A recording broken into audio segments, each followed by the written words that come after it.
Hey everyone, today our group will be doing a podcast in an estimate around of 20 to 30 minutes for our constitutional law assignment with a topic, of course, by its name, relating to constitutions. But before we proceed into the matters or the substance itself, I would like to introduce myself. My name is Aaron and I'm going to be a moderator and I'm also going to participate in some of the discussions today. My name is Ola and I'm going to do the Indonesian part of the constitution. I'm Vinka. I'm Indonesian, but I'll be doing the Bruneian part. All right. So, as a disclaimer, one of the topic of us today is like a distinction or the differences of the Bruneian constitution and also the Indonesian constitution after its amendments. And we would like to compare it on the specific matters, such as fundamental rights and how it pans out in practice. And we would like to have like a general discussion or the conclusion of which governmental system is more sustainable. So as Vinka said, he's Indonesian, but she's currently living in Brunei. So we hope that we can gain one or two bits of information regarding of how Brunei's political system pans out. So as I've mentioned, before dwelling into the substance relating in practice, guys, I think we should give a general description upon the history of constitutionalism or political in essence to both countries. Do you think we should do that? Yeah. Right. So let's start up with Miss Calvinca from Brunei. So can you give us like a brief history of how constitutionalism pans out in Brunei and also how it maneuvers with the politics there? Okay, sure. So Brunei is this beautiful country, super small. It's in Borneo Island, right above Kalimantan. And Brunei is actually a monarchy system, and we have a sultan here. So that's really cool. We don't have elections. We don't vote for the sultan. It's hereditary. So his first son, the crown prince, will ascend to the throne when our sultan descends from the throne. Anyway. Yeah, but Brunei constitutionalism is really interesting because we were independent.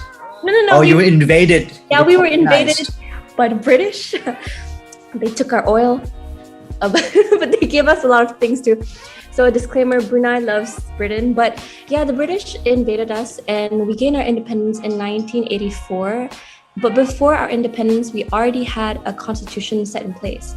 The only difference is when Brunei got their independence in 1984, the rights of the Sultan was tightened and it was confirmed that he is the head of the state. The Sultan had the absolute power.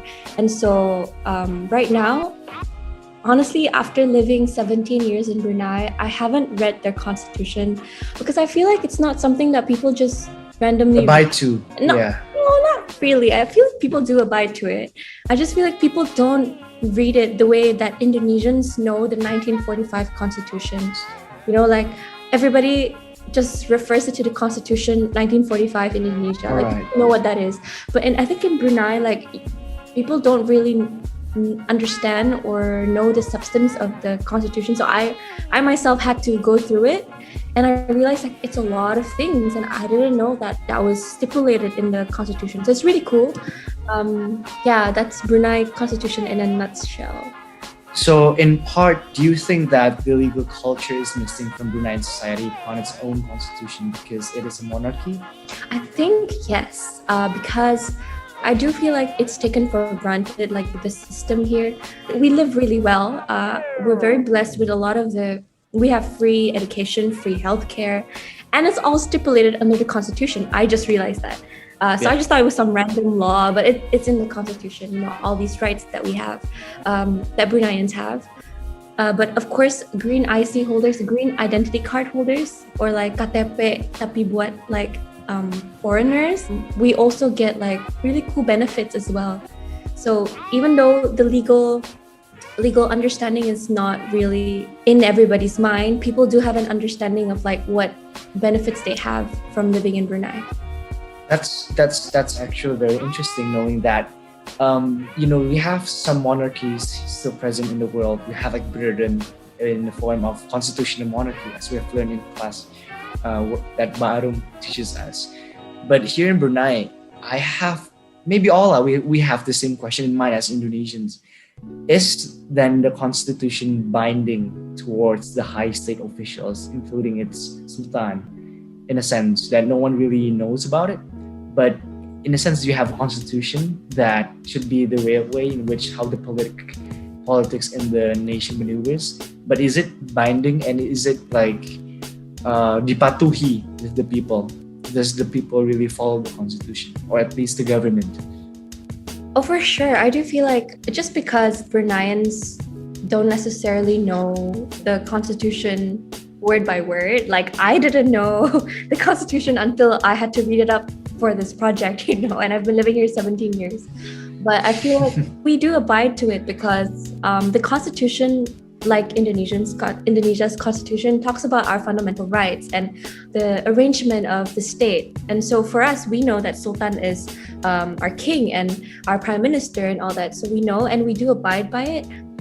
You asked a question if the royal family also abides by the constitution. Yes, of course they do. But they have, special rights because they are the royal family. For example, for judicial review, under Article 84C, subparagraph 2, it says that, for the avoidance of doubt, there shall be no judicial review in any court for any act, decision, grant, revocation, or suspension, or refusal, or omission to do so, and the exercise or refusal or omission to exercise any power, authority, or discretion by His Majesty the Sultan and Yang di-Pertuan, or any party acting on his behalf, and it goes on. Yeah, so the Sultan does have the absolute authority, and he uses it well. He doesn't abuse it. He is a great ruler. So far, so good. So far, so good. And that's what I heard also, that Brunei is the only ASEAN nation which still has a monarchy without a democracy, but they're somehow thriving within their economy. Maybe thanks to the oil, right? Maybe thanks to the oil. We don't know about that for sure in the future, but maybe it was because of the oil. Not just the oil.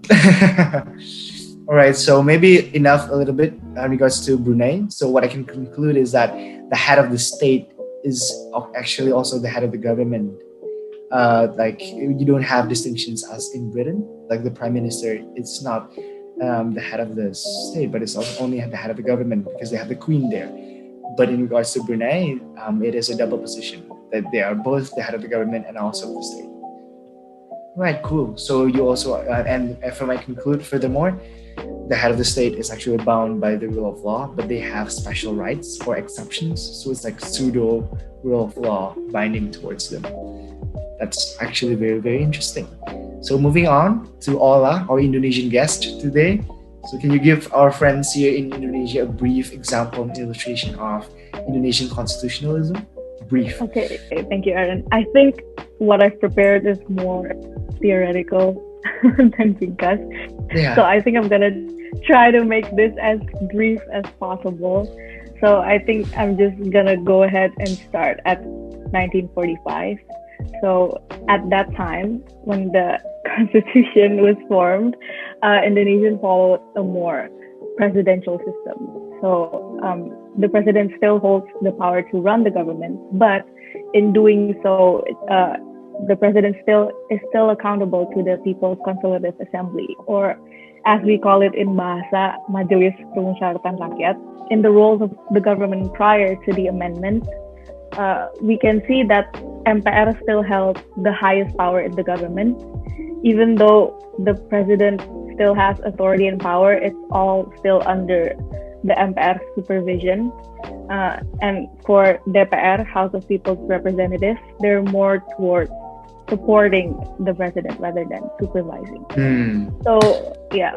So even though it said that Indonesia follows a presidential system, at that time it wasn't purely a presidential system. Like it was mixed with elements of parliamentary system, like a multi-party system, because the president doesn't hold the highest authority. It was still under MPR. So yeah, it was still mixed, and it was not following the pure presidential system model. So I think that we have gone through the lens of history as Indonesians. We have experienced a parliamentary system which doesn't really work out. And then we have a pseudo-authoritarian system, demokrasi terpimpinnya Soekarno, which happens about 10 years or so. And then we have the famous New Order regime, Masa Orde Baru, which is in essence a pseudo-democracy and where the rule of law only applies for us as citizens, but not the high state officials. And we get here to the point with our latest amendment. Right. Okay. So jumping forward to the amendment of the Constitution. So after the fall of Suharto's government in 1998, Indonesia started to enter the Reformation period, where people demand for reformation to perfect the Constitution, in accordance to the aspirations of the people's needs and the goals of the nation. From there on, the government system is starting to refine and emerge to a more democratic system, inclusive system, and pluralistic for the people. Yes, through the amendments of the Constitution, and it was done 4 times. It was in 1999, 2000, 2001, 2002, and and there are many aspects from that amendment that are implemented to this day. All right. Yeah. So if I can recap, there is actually 2 main differences in the system in Indonesia. If I may recap, by the latest amendment, the president and also all the high state officials are actually bound by the rule of law without any explicit exception, as it is stated in the Brunei constitution. And also the government is only, if I'm not mistaken, you see, he is bound by a period time frame where he can serve office. But the head of state of Brunei will do that until the day that he actually passed away. So in regards to the next point, if we have to talk about the general sense, I would like to give a brief comparison in theory and also in practice in regards to the fundamental rights as one of the essential part within the Constitution. So guys, are there any fundamental rights that are actually absent from the Bruneian Constitution, but it is actually present in the Indonesian one? Because from what we've heard in the news as of lately, that LGBT people will be, I don't know what's the term in English, cambuk, or people that are non-Muslims, which is apparently the official religion of the state, must wear hijabs. Are there only mere rumors, or that's not how it really goes out or pans out in Brunei? Maybe Vinka can give us a bit pencerahan. Yeah, sure. Thank you, Aaron. No, that's a valid question, because a lot of my friends from overseas as well, they ask me is Brunei safe? Are you okay? Yeah, and I'm alive. I'm safe. I love Brunei, and I can confirm that no one has been stoned here. However, there was an uproar when Brunei is an an Islamic state. So we have this foundation called the MIB, so Melayu Islam Beraja, and that means that Malay Islam rules, I think. Beraja is rules, right? Yeah. And so that's the Pancasila of Brunei. And obviously pertaining to that, how Indonesia follows Pancasila and all that we do, Brunei also follows MIB in all that they do. And so the laws that they followed, Sharia law, was constituted. It was brought in, and it's actually long before the uproar came up and all the LGBT discussion came up, are they not safe in Brunei? Are you not allowed to be expressive? The Sharia law was already there. I think it's just the media exploded it into unproportionate amounts. And no, we're not forced to wear hijabs or tudongs. I'm a Christian and I'm not wearing one. But there are certain government events, for instance, if you're not a permanent resident, you are stateless, for example, and the government has given you permission. No, they have given you the gift of being a resident of Brunei, and you got to go through a swearing ceremony, and that's an official ceremony with government officials, right, you need to wear a tudong. But I think that's fine because it's like an official ceremony. It's not like they're forcing you to wear hijabs. All right. Yeah. I see. So, in practice, you've visited many states also in the world. You've been to Indonesia, because obviously you're Indonesian, but you do not see that fundamental rights that are present in Indonesia are being forcefully acquitted in Brunei, right? Well, actually, Aaron, if I can interrupt, like, I wouldn't say it's fundamental rights. But I would say like Indonesia's constitution is more broad in a sense where we are. What is it that we learned in Indonesian values and ideologies? Broad. Diverse. Yeah, we're diverse. Unity in diversity. There's a word for it. Unitary. No, there's a Bhinneka Tunggal Ika. Bhinneka Tunggal Ika. Bhinneka Tunggal Ika. So I really appreciate how Indonesia has that stipulated in the constitution. I don't think there is something like that in the Bruneian constitution. Maybe I'm mistaken, but I feel like Indonesia really emphasizes that, like, right there, unity and diversity. So I think that's really cool. But I think it's also because Brunei and Indonesia are built different. Like Indonesia is like a whole like massive island combination kind of thing, and Brunei is just this awesome but really cute nation on top of Kalimantan. So would you suggest or say that Indonesian, in the contrary, we're not saying like totally in practice, yeah, but they have a more in-depth legal certainty because it was like generally stipulated within the constitution, whereas Brunei is not that wide or diverse. The constitution is just simple, as you said. Would you say that as Indonesians we have more in-depth legal certainty in regards to our human rights? Honestly, I would say yes, because of the circumstances that are different. I feel like Indonesia has been through, like what you said, all the different systems, and then now it's the new order. Like we've been through Suharto's regime, and Brunei hasn't been through something as crazy as that. Brunei was invaded by the Japanese during World War II, and I'm sure Indonesia was as well, right? After 350 years of the Dutch, and it was Japanese. Yeah, but we're independent, so we're good now. But I mean, I feel like because of the trauma from all of that, Indonesia was just super explicit in like the fundamental rights. So yes, that's your question. It makes sense, bro. Yeah. Yeah, I think like Pancasila and Bhinneka Tunggal Ika is already implemented to like us since, I don't know since when, like I think since elementary, it's already like doctrinized. Oh my god, yes. I'm gonna be caught saying that. Yeah. Yeah, but it's true. It's been there since we were little. I mean, disclaimer, everyone who's watching, these are our views, and just bear with us, right? So I think that we're done in our second point in regards to the discussion on human rights. If I may conclude that the fundamental rights in Indonesia is much more enshrined in depth and also deliberated explicitly in the constitutions. But in the Brunei ones, it's true that Indonesia has more legal certainty in accordance to its fundamental rights. Bruneian does not in particular. It's not all laid out explicitly in the constitution. But it's not as bad as we maybe think of the rights in Brunei in practice, as Vinca has lived it out there. She doesn't feel that any of its rights in Indonesia, which is present when she was living here, was actually absent when she was in Brunei. It was actually interesting. I wanted to ask, what are the fundamental rights present in Indonesia?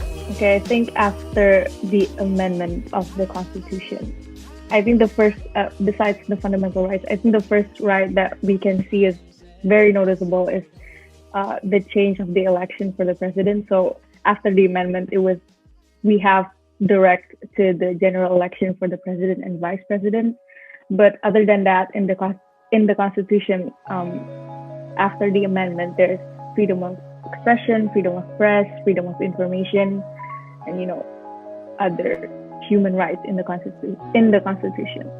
So I think I can say that in general, human rights for Indonesia, in paper, Indonesian government has made efforts to like perfect the human rights. But I think in practice, it hasn't been well implemented. I think that in regards to the specific provisions that you quoted in regards to the election, I think that there is no election that has been packed since the last amendment in 2002, right? Each and every single election is a fair and also an open election for people. But I kind of agree with you in regards to some of the provisions. There are many controversies in regards to free speech, although it's stipulated explicitly in Indonesian law.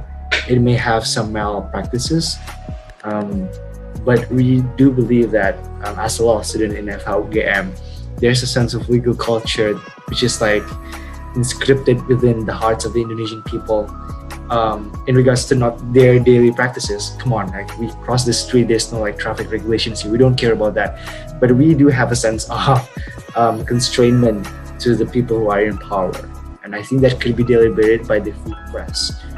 By the way, are there any freedom of speech or freedom of press in the Bruneian constitution? I'm just very curious about that. No, there is no. It sounds really bad if I say no, full stop. I do have to explain that we have what do you call it? We have Borneo Bulletin, which is like, it's not like government newspaper. We have like Berita Brunei. There are past cases where some of the news that have been put out, and then the person, like the journalist, got fired from the job.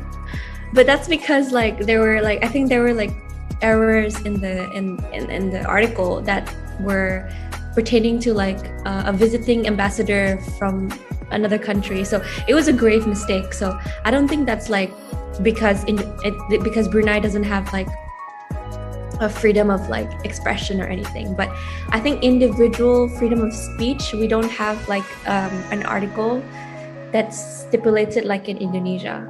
So no, yeah. So it's not regulated in the constitution. As far as I've read, no, but I may be mistaken, so don't take my word for it. Just apologize to Bruneian people. We're not ganging up on Brunei, okay? We're not ganging up in Brunei.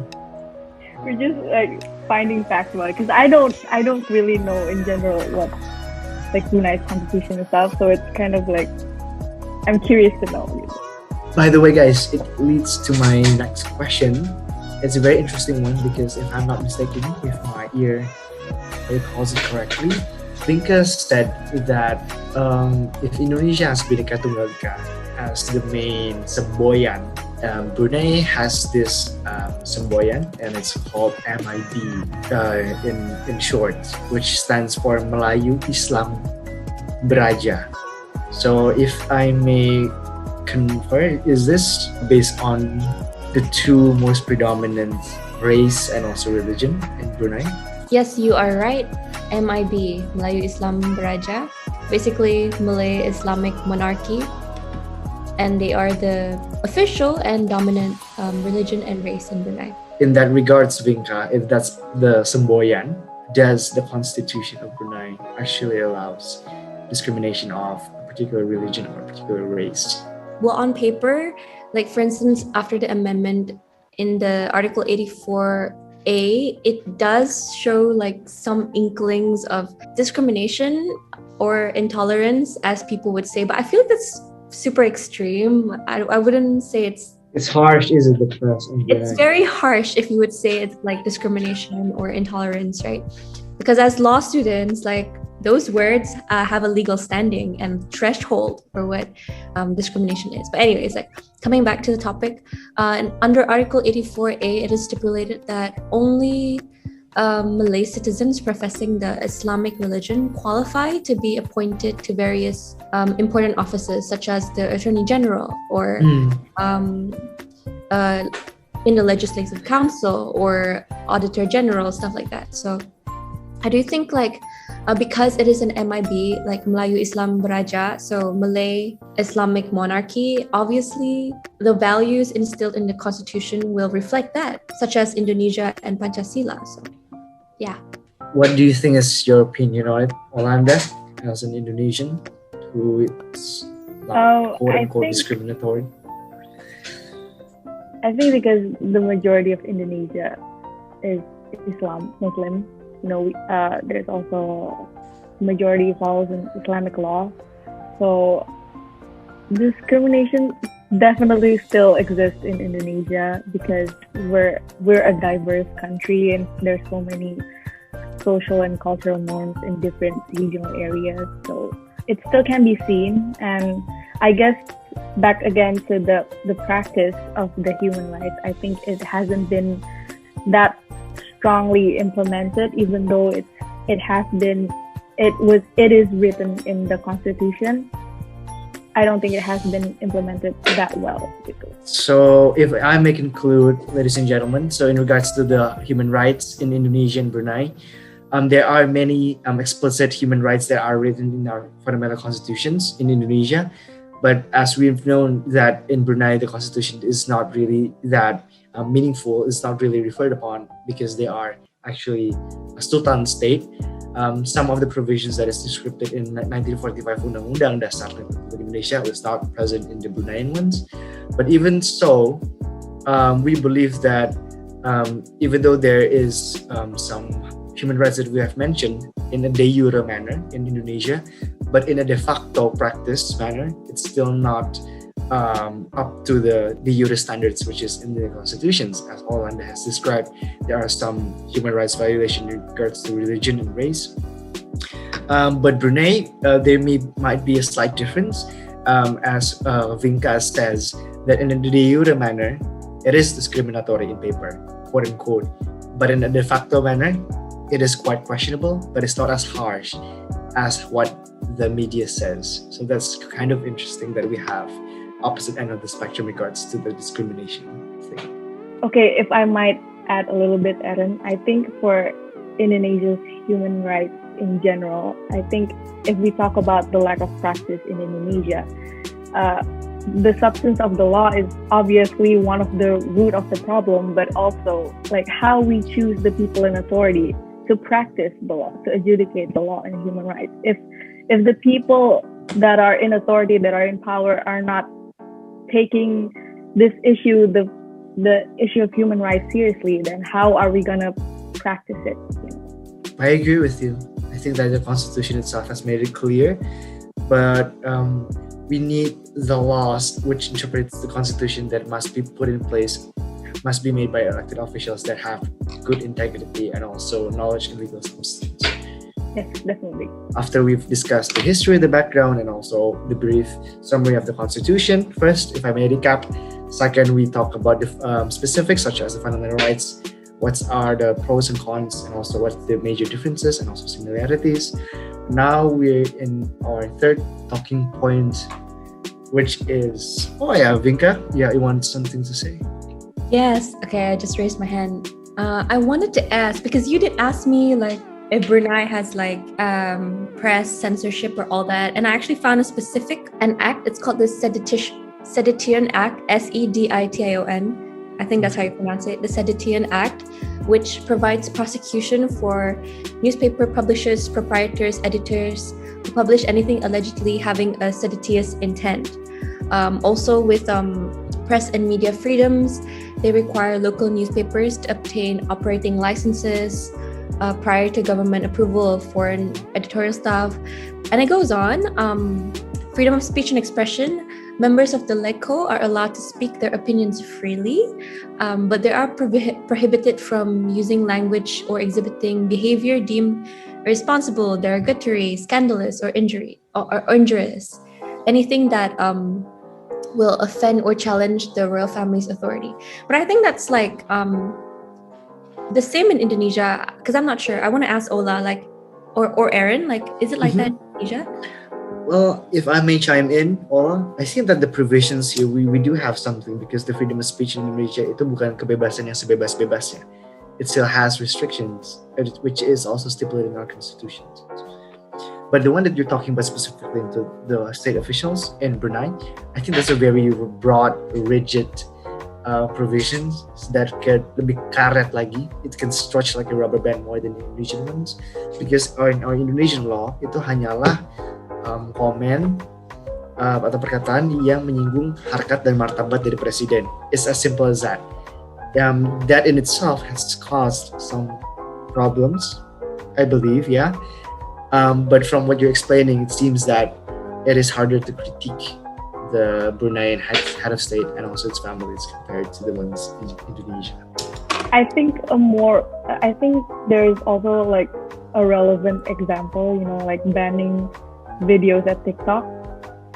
Maybe if it relate, I'm serious. If it relates to like very like sensitive and towards like religious content, it would usually be like reported by Indonesians. It's like I've seen that before, like people making new accounts because they were banned, because talking about this, talking about that. So yeah, like Aaron said, there's still some restrictions, and from the Indonesian people themselves, there are some sensitive topics that they will like act for it. Like for example, banning the person from their account. So yeah.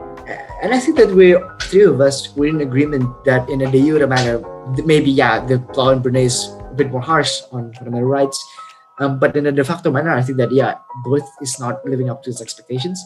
Indonesia, in particular, have not practiced its legal substance or its legal culture as we would have expected, which caused poor interpretations in regards to the law itself. Yeah, it's like the opposite end of the spectrum. Really cool. Yeah. If I may move on to the next agenda, the third point, which is which governmental system do you think is more sustainable? And I'm referring here to political stability. Can we begin from the Indonesian side? And I will have my opinion on it later on. For the Indonesian side in general, I think the political stability is great. I think it's great that Indonesia tries to pursue a more democratic system of government with, for example, the decentralized government, even though there are some troubles and risks along the way, like, for example, the distribution of the powers, like the finance and resources between central and local government. So there are many implications, but I guess that is the price that the government has to take to make a more fair, diverse and inclusive government. And the diverse government, yeah. How about from my friend Vinka, who's from Brunei? Dude, I'm Indonesian, okay? I'm wearing batik. Just making sure everybody knows. But I do have to say, because I have lived in Brunei for 17 years, that I do feel like Brunei's political stability is awesome, because 17 years I've been here, I've never seen rioting. I've never seen any demonstration or anything. And I just feel like, because since I was here when I was 3 until where I am now, 20 and 17 years in Brunei, Sultan has been the Sultan, So I just feel like there's always this sense of stability and consistency. But I do have to have a disclaimer. It's because Brunei is different in terms of the structure. Brunei again is I think 500,000 people plus. And Indonesia, 420,000. yeah, and then Indonesia has hundreds of millions of people, and so obviously the system is different because we have to cater to different needs. But if I may have an intermezzo, I did, because when I turned 17, I got my KTP, and I got to vote for our president. And I went to the Indonesian embassy and I voted for the first time. And it was so cool. But I was looking at the ballot, and I was very confused because I'm like, wow, banyak banget ya. I don't know all these people. I'm sorry. So I just randomly. Oh my God. Yeah, intermezzo over. But what about you, Aaron? What do you think? What do I think? I think that both of you guys have some peculiar things that as for now, both of the nations are stable politically. So I hope that I could bring some new insights.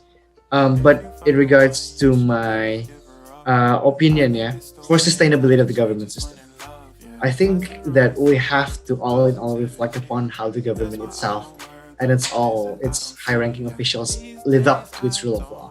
within the constitution. And abiding to the rule of law will lead to, for me, a virtuous circle, or a sense that breaking a law is almost like a sin. It's like how it's portrayed in the US or Europe. Mr. Schmitz will resonate with this. And I think that is what we see from highly sustainable, inclusive governments, which is democratic and pluralist. That is what I meant by inclusive governments. Systems such as the United States, England, France, namely. And I believe that any leader which is not constrained or is subject to the rule of law has the tendency to maintain its power, remembering the quote that Mahaarum said that power tends to corrupt and absolute power tends to corrupt absolutely. I still do believe that, however, in paper, by the manipulated system or the hacked system to govern the image of the Sultan, corruption is still present because there's nothing new under the sun. In each and every monarchy system, which there is no constraint and checks and balances, power tends to corrupt, and power tends to corrupt absolutely. That's just like Mahaarum said. Referring to the history that we have talked earlier in Suharto's regime, it's for 32 years. We believe that all of us Indonesians think that it is an inclusive government. We believe that the government is actually stable politically, but it's not quote unquote inclusive because turns out the power, or the people who has power, which is unconstrained in that matter, are actually extracting it from the people. So what do you guys think of this? A democratic form of government is, by form, it looks more fair and justice. But I think in Indonesia, there's still problems in the substances of law, how people interpret it to each of their own. In practice also, like choosing the integrity of the people, like eradication of the corruption in Indonesia is still, the number of corruption in Indonesia is still very high compared to other countries. And I think it also affects the human rights also, right? It went high during the pandemic, which is worse. So there's still many things to fix about it, but overall, the attempt to form a more democratic government is already amazing. So. Vika, perhaps? Yeah, I totally agree with both of you. Because it depends. It's the answer.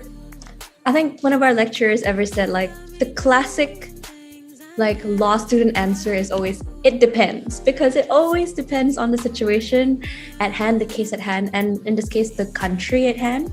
Because if you have a country if you have a country, we'll take Brunei as an example, that's really small in comparison to Indonesia, and our population difference crazy big, and then Indonesia has so many races and Brunei only has a handful. Obviously, if you were to implement Indonesia's system in Brunei, it wouldn't really adhere well. And if you would do the other way around, the system of monarch in Indonesia, so I do feel it does depend on what you said, Aaron, the ministers themselves, the country itself. If you were culturally as well, right? It does affect whether the system is leaning towards democracy or more leaning towards monarchy. May I have just a bit dissenting opinion on this? It's my own opinion. I think that no matter of where the culture is or the norms, I think that the pertinency of inclusive economic growth and political stability, there is only one recipe to it, and it's only inclusive political institutions, not extractive ones. So if I may define it, I actually have this book for reference. It's really, really good. This is Barack Obama's favorite book, FYI. So the first kind of institution is actually the inclusive political institution, which is generally allows mass participation of the people to make decisions upon the choices and also the rules in which they live under. And reflecting these institutions is usually the democratic government, which has the rule of law that constrain the elites from acting arbitrarily. In regards, in the opposite end, the extractive political institution is where there is rule of law or pseudo rule of law or no rule of law at all, where the elites can help and cling to power without really subjugating it to the people's needs. But what makes Brunei different or makes Brunei interesting is although that they are in quote-unquote sultan dictatorship ya, bukan dictatorship lah. Sole power, unconstrained power. We can say that. Unconstrained power. They are still able to implement elements of inclusiveness to it, such as the subsidy of education and also for other facilities, right? Healthcare, if I'm not mistaken. Although there is, so many rule of law breach. Like I've read that Sultan Hassanal Bolika, if you're familiar with that, Vinca, the Prime Minister of Brunei, is actually also the Minister of Finance and also the head of Islam. So there are many positions there that may be abusive, but in a way, they're still being inclusive to its own people. That is weird, but I still do agree with Ola that we still have some mechanisms of checks and balances of power. It is very fortunate that the Sultan is good. How will its grandson later on wants to pack the court in its favor or just pack the media and grow and constrain its power more and more deeply? Actually, right, Aaron, I do agree that in theory that we learned like in class, like the scholars, they all mention like, okay, for example, we have the separation of power. It's so important to have a distinction between the powers because then there's legal certainty and there's also like, obviously for administrative purposes, it's much easier. It depends on the country as well because the systems, I feel like there's no one size fits all systems. Like it doesn't work that way. I do feel like that I believe in some theories that have been proven time and time again. I trust Mahaarum's theory. You remember when she taught us general theory of state? There's the anacyclosis cycle. It's by Polybius, which he stated, and this theory has been time and time again proven. It's also present in this book. It's called the anacyclosis. So first and foremost, you will begin in a monarchy. After the monarchy, because there is not enough political constraint on the one who's wielding power, you can get a tyrannical government. And this is the state which Brunei rentan terjadi. It may happen, it may not be now, but it may just happen based on the cycle itself. I'm just going to leave it there. After a tyranny, biasanya an aristocratic government is formed. And by an aristocratic government, it will then goes on to an oligarchy. Now, biasanya oligarchy it happens when Suharto's regime kan. That's an oligarch. And then the people is not satisfied, and we here have reformasi. Abis kita amandemen keempat, we have the amendment, and we have democracy, and it's going well. This is the ideal place within the Polybius cycle. It's actually very hard to have a virtuous circle, which can only be inherited in democracy. This is where we're in Indonesia. We have to apply the law, the rule of law, so that the democracy juga gak lanjut ke ochlocracy. Because even democracy has its downfall. Ochlocracy is the state where a populace reigns. Right. I think I've researched a little bit about populism in Indonesia, and I think it's more towards how we make our planning system for like the development of the nation itself. At first, before the amendment, we used outline of state policy, or as we say, garis-garis besar haluan negara, and the government uses this to like make their programs. So they use this as a guideline. But after the amendment, it was abolished. This guideline was abolished, and then they made a new law, to regulate how to plan the programs for like developing the nation. But it's starting because there's like direct and general election for the president and vice president. It's starting to go towards populism, which means that it's more focusing on public acceptance, and it focuses on like getting people to vote more for their government. And I think in order to do that, they started to develop programs that are more short-term solutions, not going through like the root of the problem, and not long-term in general. So with short-term solutions, it becomes unrealistic and just too high of an expectancy to achieve it, to solve it. So it becomes difficult to implement. I think that's about it about populism, I think, in general. So if I can conclude Ola's point is that democracy and democratic government, sometimes this populace appears with its policy just to satisfy the people's wants, and it's not actually 100% correspondent to what they actually need. And this is a short-term solution, and we've seen it in many places. Misalnya in America, Trump with the trade war, what the hell is he doing there? It's not really a good policy, but it satisfied the people, and so he did it. We also have so many policies regarding the COVID restrictions.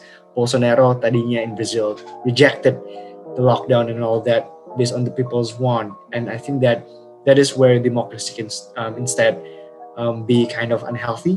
Bukan suatu sistem akal sehat, melainkan just satisfying the people's need.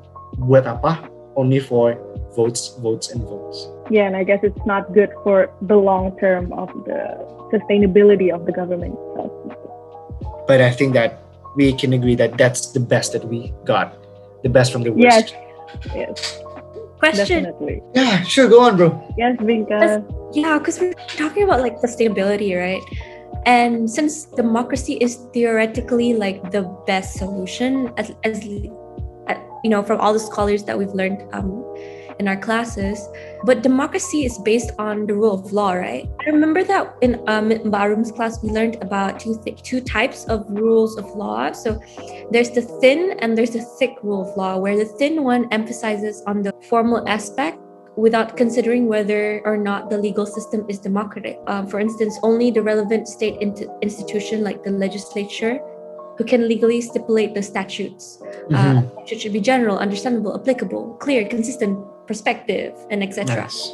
But then there's a thick rule of law, which is there's more emphasis on substance, like the form of government, the concept of human rights, and all that. So can I argue that like both Indonesia and Brunei follow the rule of law but differently? Does that make sense? And both are sustainable in their own respective fields.